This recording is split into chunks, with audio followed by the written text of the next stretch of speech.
Kali ini insya Allah saya ingin membahas yang berhubungan bagi pasangan suami istri. Berarti ini hukum tentang fikih nikah ya. Mohon untuk berpikir positif, mohon untuk berpikir bijaksana, karena setiap apa yang saya sampaikan ini adalah bersumber dari kajian ilmu. Yang mana ilmu apapun itu semuanya adalah bermanfaat, asal kita niatnya lillahi ta'ala saja ya. Maka oleh karena itu saya tekankan sekali lagi, berpikirlah positif dan niatlah yang baik. Bagi para sahabat yang telah subscribe channel ini, mudah-mudahan segala urusannya dimudahkan oleh Allah Subhanahu wa Ta'ala, dan rezekinya dilapangkan oleh Allah Subhanahu wa Ta'ala. Amin ya rabbal alamin. Biasanya ini para suami suka penasaran ya, kalau ada ilmu yang berhubungan dengan bab suatu pernikahan. Di sini tuh ada 4 metode. 4 metode apa sih? Di sini ada 4 metode li'ithawati syahwati zaujati. Sang suami bagaimana sih ingin berlangsang syahwat istrinya tersebut, wa faydaniha, sampai istrinya tersebut banjir dia kali ya. Sampai istrinya misalkan banjir dia seperti itu ya bahasanya ya, bilma'il hafifi, dengan air yang cukup banyak, ataupun bisa dimaknai air nutfah yang cukup banyak, ataupun bisa dimaknai juga dengan air nutfahnya yang bisa dikatakan keluarnya itu tidak hanya cukup 1 kali, mungkin berkali-kali. Artinya bagaimana sih seorang suami agar meningkatkan rasa syahwat istrinya itu meningkat, bahkan ini bisa loh sang istrinya itu keluar tidak hanya cukup sekali, mungkin bisa sampai 2 kali ya, seperti itu. Dan dari juma'i, ketika halal melakukan jima ya, tentu dengan pasangan halal ini suami dan istri. Maka untuk trik ataupun untuk tips yang pertama ya saya bacakan di dalam kitab Asrarul Jima ini. Al-ula, yang pertama itu jangan lupa wahai suami, dan ini kebanyakan sang suami itu lupa ya akan ini ad-du'a'u. Seorang suami harus membiasakan setiap harinya, seorang suami harus membiasakan mengistiqomahkan setiap harinya berdoa, memohon kepada Allah Subhanahu wa Ta'ala. Ayyulazima du'ai taqwiyatil jima'i qabla al-mumarisatil jinsiyah, menetapkan sebelum melakukan berhubungan, meminta kepada Allah agar dikuatkan melakukan berhubungan dengan istrinya. Iyalah, tips yang pertama itu udah benar banget. Itu kebanyakan kemungkinan lupa nih para suami, bahwa siapa sih yang memberikan kekuatan itu kepada para suami? Ya tentu Allah Subhanahu wa Ta'ala. Oleh karena itu ya tepat sekali trik yang pertama, jangan lupa wahai para suami untuk memohon, meminta kepada Allah agar Anda menjadi seorang suami yang selalu bisa menyenangkan ataupun memuaskan istrinya.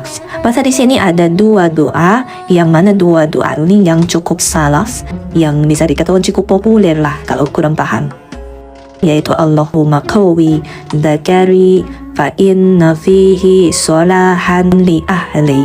Ya Allah, kuatkanlah batang zakarku karena di sana terdapat kebaikan bagi ahliku ataupun bagi istriku. Nah, itu adalah doa yang pertama ya. Apapun bisa. Kalau kita tidak berdoa dengan doa yang tersebut, ini ada pilihan doa yang kedua, yaitu Allahumma syuddali, ya Allah kuatkanlah untukku aslah uratnya. Jadi urat apa ya? Urat itu urat batang milik suaminya.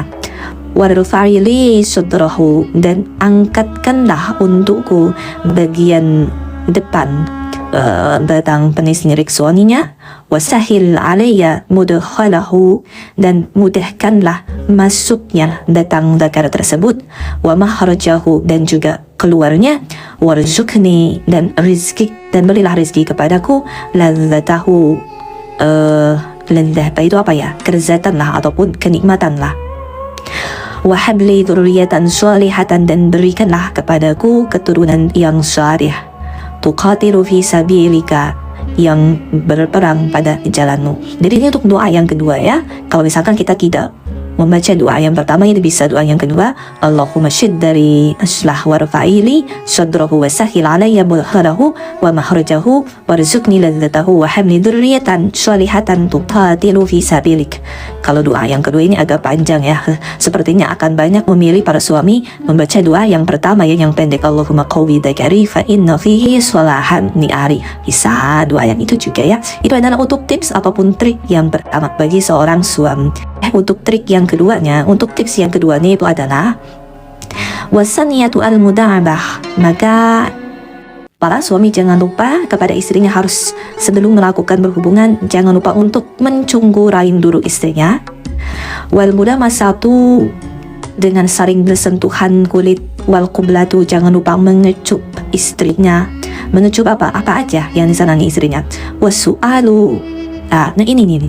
Dan ini yang kemungkinan yang banyak dilakukan oleh para suami. Wasu'alu, sang suami itu tidak bertanya kepada istrinya. Minaz zaujati anil a'dha'il mansyudati, harus bertanya kepada istrinya dari anggota tubuh manakah yang diharapkan oleh istrinya. Fil mula'abah, di dalam mencumbu rayunya. Wal mulamasati, dan sentuhan. Li'anna likulli imra'atin mizajan khasson wa khususiyatan. Kenapa? Nah, jadi untuk tips yang kedua, wahai para suami, Anda jangan menjadi seorang suami yang egois, artinya yang mementingkan kesenangan dirinya sendiri. Tetapi kalau ingin sampai istri Anda mendapatkan suatu kenikmatan di dalam melakukan hubungan tersebut, maka seorang suami harus bisa dulu meredam akan perasaan istrinya. Artinya yang pertama ya harus disenangkan dulu hati istrinya, agar nanti sang istrinya dengan penuh sukacita, dengan penuh sukarela dapat juga membahagiakan suaminya. Jadi tidak ada merasa suatu tekanan, tidak ada merasa bahwa ini adalah suatu beban, tapi pikiran istri itu merasa bahwa hal ini adalah merupakan sesuatu hal yang begitu menyenangkan. Dan jangan lupa bagi seorang suami itu harus bertanya kepada istrinya, misalkan yang bagian mana sih yang paling sensitif, yang paling senang, yang paling kamu mau disentuh oleh aku, misalkan seperti itu.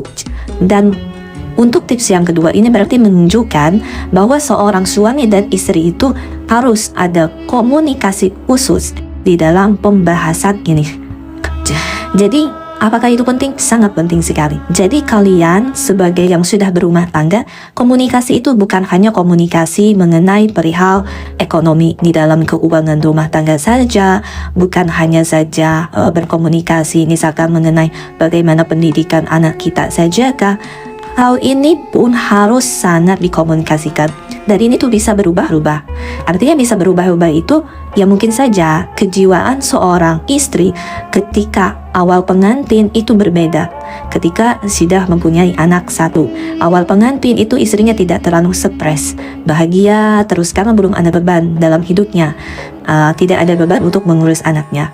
Ketika sang istrinya sudah mempunyai anak satu, mungkin sudah mulai ada sedikit beban karena harus mengurus anaknya, yang mana hal itu baru diketemui di dalam kehidupannya. Sekarang aku harus bangun setiap malam, sekarang aku harus menyusui, sekarang harus ini itu. Dan itu bisa mempengaruhi akan seorang perempuan. Apalagi kalau misalkan ditambah anak 2, ditambah anak 3. Nah, ini memang yang harus betul-betul dikomunikasikan antara pasangan suami istri. Karena kehidupan yang terjadi setiap hari di dalam kehidupan kita itu akan sangat mempengaruhi sekali akan hormonal, apalagi tentang hubungan seksualitas tersebut. Jadi untuk tips yang kedua, intinya harus ada komunikasi yang baik antara suami dan juga istri. Wasali satu, dan untuk yang ketiganya, al-jima'u wa idkhalan dzakari ila farji zaujatihi, melakukan berhubungan, memasukkan hasyafah kepada farji sang istrinya, ma'a mura'atil asalibi, serta menjaga gaya melakukan berhubungan, wal mubuli, dan cenderung al-marhuyati, yang disenangi membairihim antara suami dan juga istri. Nah, untuk tips yang ketiga, apa sih yang harus dikomunikasikan? Yang harus dikomunikasikan itu adalah perihal gaya. Penting di dalam berumah tangga. Mungkin ketika kita awal berumah tangga ya, kata suaminya kepada istrinya, mungkin karena kita belum berpengalaman sehingga gayanya ya begitu saja. Ketika sekarang kita sudah berumah tangga, sudah punya anak 2, punya anak 3, mungkin kita udah semakin berpengalaman mungkin ya. Dan aku jenuh juga nih, misalkan kata istrinya ya mas dengan gaya itu saja, apapun di ruangan ini saja, maka boleh berimajinasi, maka boleh sang suami dan istrinya berkomunikasi yang baik, mencari gaya-gaya yang baru, kecuali memang gaya yang diharamkan oleh Allah. Yang penting masuklah kepada lubang yang benar, tidak boleh memasuki lubang yang belakang ataupun memasuki kepada lubang istrinya ketika sedang haid. Hanya itu aja sih yang dihalalkan. Selain dari itu dihalalkan. Jadi kalian itu mau gaya apa saja itu sebetulnya dihalalkan oleh Allah Subhanahu wa ta'ala. Dan itu adalah trik ataupun tips yang 3 yang disampaikan oleh gue. Wal rabi'atu, yang keempatnya, adabu nisyanir rajuli jangan lupa seorang suami ya, fi lamsi ajuzi zawjati, jangan lupa seorang suami untuk menyentuh istrinya. Bagian apa sih yang harus disentuh oleh suami kepada istrinya? Maaf sekali, ini bahasa di dalam kitab fikihnya seperti ini. Maaf sekali, dengan bahasa harus menyentuh kedua puting yang dimiliki di bagian dada sang istrinya. Min khidalil jima'i, di sela-sela ketika melakukan berhubungan biologis tersebut. Bisyakli tabaduli, dengan model bergantian. Idza ra'aita ya ayyuhar rajuli hadhihi kundaha, jika engkau menjaga seorang suami pada semua ini, satajidu zawjatika fi syahwatil mulatihiyati, maka kau akan menemui istrimu yang begitu bergelora, wal faydanil khafifi fil farji, dan akan menemui istrimu itu yang begitu dahsyat sekali sampai mengeluarkan air nutfahnya di farjinya sang istri. Jadi masih ada juga ini pembahasan Ibnu Abdul Wahid. Jadi intinya begini nih. Untuk yang keempat, jangan lupa bagi seorang suami ketika melakukan hubungan biologis tersebut, jangan sampai sang suami melupakan pada bagian dadanya dan juga pada bagian bokong yang dimiliki oleh istrinya.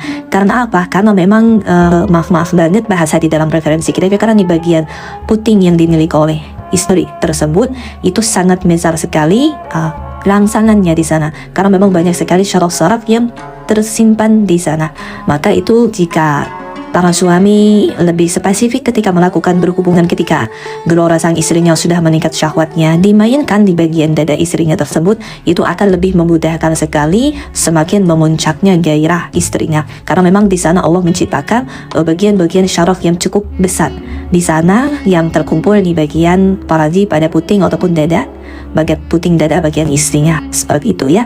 Jadi ini adalah ada 4 trik ataupun ada 4 tips yang saya bacakan di dalam Asrarul Jima bagi seorang suami yang ingin sekali menyenangkan istrinya, sehingga ketika sudah melakukan berhubungan dengan sang suaminya, sang istrinya tidak akan mengalami kekecewaan dikarenakan kecewa kenapa ya, misal dikarenakan sang istrinya itu tidak sampai inzal, istrinya itu tidak sampai keluar menuju kepada puncak kenikmatan tersebut. Oleh itu, ini adalah ilmu yang khusus sebetulnya bagi seorang suami yang diperuntukkan bagi yang ingin menyenangkan istrinya. Jika wahai para suami mendengarkan ilmu ini, jika Anda diniati beribadah, sekali lagi saya akankan untuk diniati beribadah, ingin menyenangkan istri Anda, maka ketika Anda mendengarkan ilmu ini akan berubah menjadi suatu ibadah. Semoga tips ini dapat membantu bagi pasangan suami istri semuanya. Wallahu a'lam. Wassalamualaikum warahmatullahi wabarakatuh.